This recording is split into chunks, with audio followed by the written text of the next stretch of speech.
മലയാളത്തിൻ്റെ മണ്ണിൽ പിറന്ന് വിശ്വവിജയിയായി ഒരു മേഖലയിലല്ല ഒട്ടേറെ മേഖലകളിൽ മാറിയ മഹാനായ കേരളപുത്രനാണ്. അങ്ങനൊരു ബഹുമതി അവകാശപ്പെടാൻ എൻ്റെ വിനീതമായ വിലയിരുത്തലിൽ മറ്റൊരാളെ ഉണ്ടായിട്ടില്ല എന്ന് തന്നെ ഞാൻ പറയാൻ ആഗ്രഹിക്കുന്നു. കാരണം മർക്കേഴ്സിൻ്റെ വാസ്തവത്തിൽ നോബൽ സമ്മാനം കിട്ടിയ രണ്ടുപേര്, മർക്കേഴ്സും ഹെസയും, മുണ്ടട്ടിൻ്റെ കൊച്ചുമകനും, ഈ രണ്ടു പേരുടെയും ശൈലികളെ അദ്ദേഹം സ്വീകരിച്ചു എന്ന് മാത്രമല്ല അതിന് തുല്യമായി കടന്നെത്താൻ സാധിച്ചു. ഇപ്പോൾ എഴുത്തിനെ പറ്റി പറയുമ്പോൾ തന്നെ ആൾക്കൂട്ടത്തിൽ തനിയെ എന്നുള്ളത് മർക്കേഴ്സിൻ്റെ ആണ്. മർക്കേഴ്സിൻ്റെ അത് എന്നോട് പലപ്പോഴും നമ്മൾ സംസാരിക്കാറുണ്ട്. വലിയൊരു ഒരു ആരാധനാ മനോഭാവത്തോടെ അദ്ദേഹം കണ്ട അപൂർവം ഗതിയുള്ള ഒരാളായിരുന്നു. അങ്ങനെയാണ് ആൾക്കൂട്ടത്തിൽ അദ്ദേഹം തന്നെ പറയുന്നത്, ഞാൻ എഴുതുമ്പം എൻ്റെ മുമ്പിൽ എഡിറ്ററില്ല, അനുവാചകരില്ല, എഴുതാതിരിക്കാൻ വയ്യാത്തതുകൊണ്ട് ആ എഴുതുമ്പം ആൾക്കൂട്ടത്തിൻ്റെ ആരവങ്ങൾക്കിടയിൽ നിന്നുകൊണ്ട് എഴുതാനാണ് എനിക്ക് താല്പര്യമെന്ന് പറഞ്ഞ ഇത്രയും സമഗ്രതയിൽ സാഹിത്യത്തെ മുഴുവൻ സാംശീകരിക്കുകയും അതിനുശേഷം അദ്ദേഹത്തിൻ്റെ സവിശേഷതയായി മുഴച്ചു നിൽക്കുന്നത് എന്തിനോടുമുള്ള സാമൂഹ്യ ജീവിതത്തിലുള്ള പ്രതിബദ്ധതയാണ്. അദ്ദേഹത്തിൻ്റെ മൗനം തന്നെ ഏറ്റവും വാചാലമാണ്.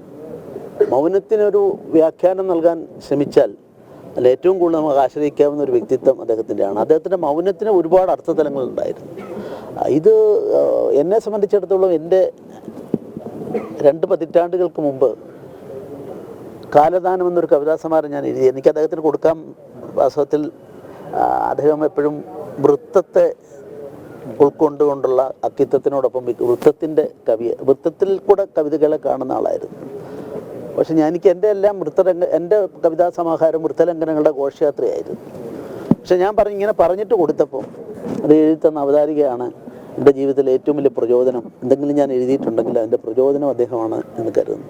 എന്നോടൊരു വാത്സല്യമായിരുന്നു.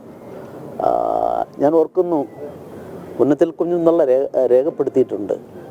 ഒരിക്കൽ ബേപ്പൂരിലെ കാൻഡിഡേറ്റായി വരുമ്പോൾ ഞാൻ രാഷ്ട്രീയ പ്രസ്ഥാനത്തിൻ്റെ അമരക്കാരിലൊരാളാണ്.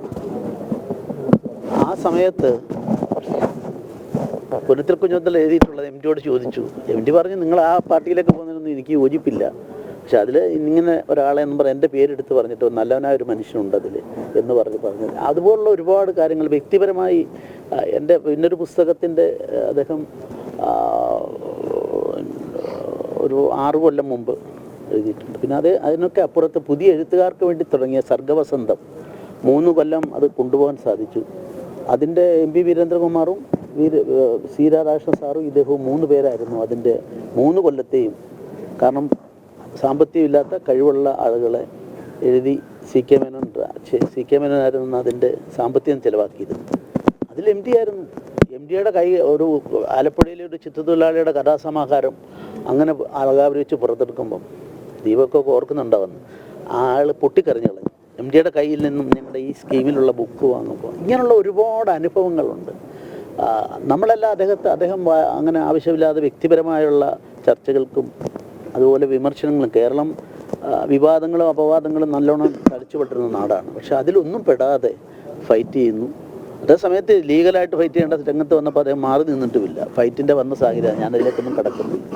അപ്പോൾ ഒരു സമഗ്രതയിൽ അദ്ദേഹത്തെ ദർശിക്കുക ഒരു കാലഘട്ടത്തിൽ എനിക്ക് തോന്നുന്നു ഇത്തരത്തിൽ സാഹിത്യം മാത്രമല്ലല്ലോ, അദ്ദേഹത്തിൻ്റെ സംബന്ധിച്ചിടത്തോളം സിനിമാ മേഖലയുണ്ട്.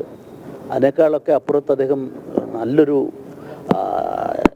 സാഹിത്യത്തിൽ തന്നെ നമ്മൾ അദ്ദേഹത്തിൻ്റെ നോവലുകളും കഥകളുമാണ് പറയാറുള്ളത്. പക്ഷെ അദ്ദേഹത്തിൻ്റെ ലേഖനങ്ങൾ സമാഹാരങ്ങൾ നോക്കിയാൽ തന്നെ ആനുകാലികമായി ഏത് സാഹിത്യത്തിലേക്ക് ഏത് ചോദ്യത്തിനുള്ള ഉത്തരം അവിടെയുണ്ട്. വിശ്വ സാഹിത്യത്തിലേക്ക് അദ്ദേഹം കൊണ്ടുപോയ മലയാളത്തെ സംബന്ധിച്ചിടത്തോളം വിശ്വസാഹിത്യം ഇത്രയും നെഞ്ചിലേറ്റിയ, അതിനെ സാംശീകരിച്ച, അതിൻ്റെ അടിസ്ഥാനത്തിൽ മലയാള ഭാഷ ഉയർത്തിക്കൊണ്ടാൻ ശ്രമിച്ച ഒരാളെയും കേരളത്തിൽ പകരക്കാരനായി കാണാൻ സാധിക്കില്ല എന്നാണ് എൻ്റെ അഭിപ്രായം. അങ്ങ് പറഞ്ഞ പോലെ ആൾക്കൂട്ടത്തിൽ തനിയിരുന്ന ഒരാളാണ്. പക്ഷേ അങ്ങുമായിട്ട് വളരെ വ്യക്തിബന്ധമായിരുന്നു. MT വളരെ ചുരുക്കം പേരുമായിട്ടാണ് അടുപ്പം സൂക്ഷിച്ചിരുന്നത്. കോഴിക്കോട് അത്തരത്തിലൊരു അടുപ്പം ഉണ്ടായിരുന്നതാണ് പറഞ്ഞത്. തീർച്ചയായിട്ടും എനിക്ക് എൻ്റെ ജീവിതത്തിലെ ഏറ്റവും വലിയ ബഹുമതി ഞാൻ പറഞ്ഞില്ല, വാത്സല്യം. അദ്ദേഹത്തിൻ്റെ വാത്സല്യം എന്ന് പറഞ്ഞു കഴിഞ്ഞാൽ അദ്ദേഹം ഇപ്പോൾ ഈ അശ്വതിയുടെ വിവാഹ സമയത്തുള്ള കാര്യം ഞാൻ ഓർക്കുന്നു. അന്നൊരു ബന്ദ് ഹർത്താലാണ്. അവർക്ക് ചെന്നൈയിൽ നിന്ന് പറഞ്ഞു. അത് എന്നെ വിളിച്ച് പറഞ്ഞു, ഇങ്ങനെ ഒന്നും ചെയ്യാൻ സാധിക്കുമോ? ഞാനതിന് ബന്ധപ്പെട്ടവരെയൊക്കെ കണ്ടിട്ട് അന്ന് ആ വന്ന ആളുകളെ എല്ലാം കൊണ്ടുവരാനായിട്ട്, അപ്പോൾ അത്രയും ഏൽപ്പിക്കുന്ന ഒരു അടുപ്പം ഉണ്ടായിരുന്നു. പിന്നെ എൻ്റെ ആശയത്തോടൊന്നും, രാഷ്ട്രീയമായിട്ടുള്ള ആശയത്തോടൊന്നും അദ്ദേഹത്തിന് അനുകൂലമുള്ള ആളായിരുന്നില്ല. പക്ഷേ അതേ സമയത്ത് അദ്ദേഹം എന്നോട് പറഞ്ഞിട്ടുണ്ട്, ഞാൻ ചെറുപ്രായത്തിൽ ഭാഗവതവും രാമായണ മാസം വരുമ്പോൾ രാമായണം വായിക്കാൻ ഞാൻ പോകാറുണ്ട്, ഞാൻ ഇതിനൊന്നും എതിരല്ല എന്ന് പറഞ്ഞിട്ട് ഒരുപാട് അനുഭവങ്ങൾ അദ്ദേഹത്തെ സംബന്ധിച്ചിടത്തോളം ഉണ്ട്. കാലത്തിൻ്റെ ഗതിപ്രവാഹത്തിൽ നമ്മളെല്ലാം ഈ ഇവിടം വിട്ടു പോകേണ്ടവരാണ്. അപ്പോൾ ഒരു ജീവിതം പൂർണ്ണമാക്കി, ഒരു പുരുഷായുസ് മുഴുവൻ പൂർണ്ണമാക്കിക്കൊണ്ട് അദ്ദേഹം കടന്നുപോയി.